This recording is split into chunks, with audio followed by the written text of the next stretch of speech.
এবার আরো কিছু খবর নিয়ে একটি ডেস্ক রিপোর্ট।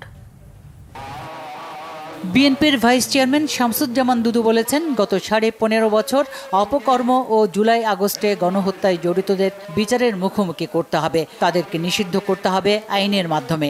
দুপুরে জামালপুরের মাদারগঞ্জে বালিজুড়ি ফাজল মাহমুদ উচ্চ বিদ্যালয় মাঠে উপজেলা বিএনপির দ্বিবার্ষিক সম্মেলনে তিনি এসব কথা বলেন।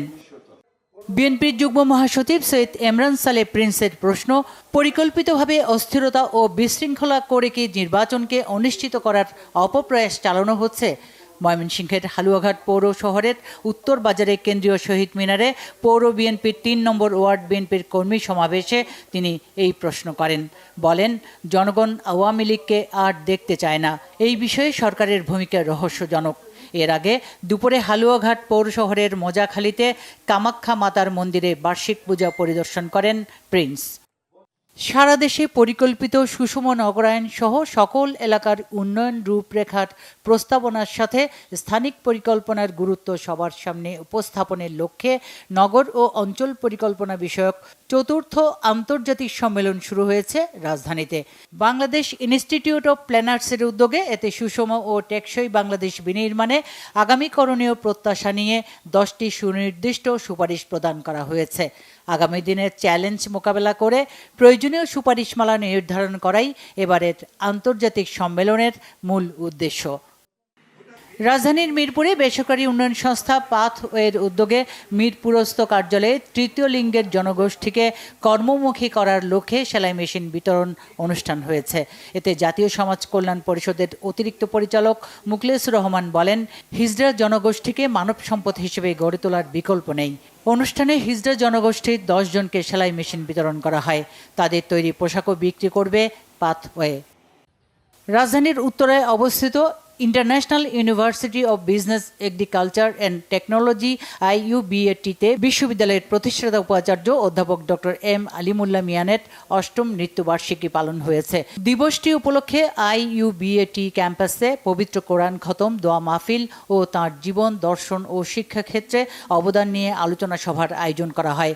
সকালে বিশ্ববিদ্যালয়ের উপাচার্য অধ্যাপক ডক্টর আব্দুর রবের নেতৃত্বে বিভিন্ন অনুষদের ডিন, বিভাগের চেয়ারম্যান, কোঅর্ডিনেটর, শিক্ষক, কর্মকর্তা, কর্মচারী ও অ্যালামনাইগণ ডক্টর মিয়ানের কবরস্থানে পুষ্পস্তবক অর্পণ করেন।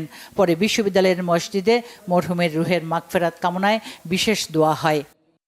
চট্টগ্রামের জেলা পরিষদ ভবনে ট্রেড প্রসেসিং ইউনিট উদ্বোধন করেছে আল আরাফা ইসলামী ব্যাংক।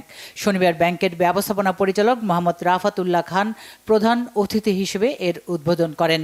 অনুষ্ঠানে ব্যাংকের উপব্যবস্থাপনা পরিচালক মোহাম্মদ আবদুল্লাহ আল মামুন, মোহাম্মদ ফজলুর রহমান চৌধুরী, মোহাম্মদ আসাদুজ্জামান ভূঁইয়া সহ অন্যান্য শীর্ষ নির্বাহীরা উপস্থিত ছিলেন। ব্যাংকের সম্পূর্ণ অটোমেটেড ও অনলাইন ট্রেড প্রসেসিং ইউনিটের মাধ্যমে চট্টগ্রাম অঞ্চলের আমদানি রফতানি বাণিজ্য ও রেমিটেন্স আহরণ আরও সহজ ও দ্রুত হবে। জাতীয়তাবাদী প্রকৌশলীদের শান্তিপূর্ণ সমাবেশে পুলিশের সহায়তায় হামলা চালানোর অভিযোগ করেছে ইঞ্জিনিয়ার অ্যাসোসিয়েশন অব বাংলাদেশ অ্যাপ ও জেসিডি engineering Bangladesh EEB। Dhaka reporters ইউনিটিতে সংবাদ সম্মেলনে এমন অভিযোগ করে বিএনপি চেয়ারপারসনের উপদেষ্টা প্রকৌশলী আক্তার হোসেন ও প্রকৌশলী ফজলুল করিম বলেন, আদালতে মামলা চলমান থাকা সত্ত্বেও গঠনতন্ত্র উপেক্ষা করে IEEBর নির্বাচন সংক্রান্ত অনিয়মিত সাধারণ সভায় তাদের ঢুকতে বাধা দেয় পুলিশ।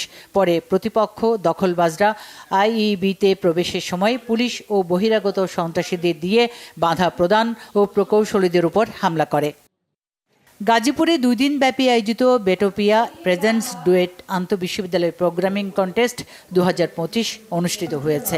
2 দিনের এই প্রতিযোগিতা শেষে বিকেলে অনুষ্ঠিত হয় পুরস্কার বিতরণী ও সমাপনী অনুষ্ঠান। সকালে মূল প্রোগ্রামিং প্রতিযোগিতা দেশের বিভিন্ন প্রান্ত থেকে 100টির বেশি শিক্ষা প্রতিষ্ঠানের 140টি দল অংশ নেয়। সমাপনী অনুষ্ঠানে প্রধান অতিথি ছিলেন ডুয়েটের উপাচার্য অধ্যাপক doctor Mohammad Joynal Abedin. Bangla vision news desk.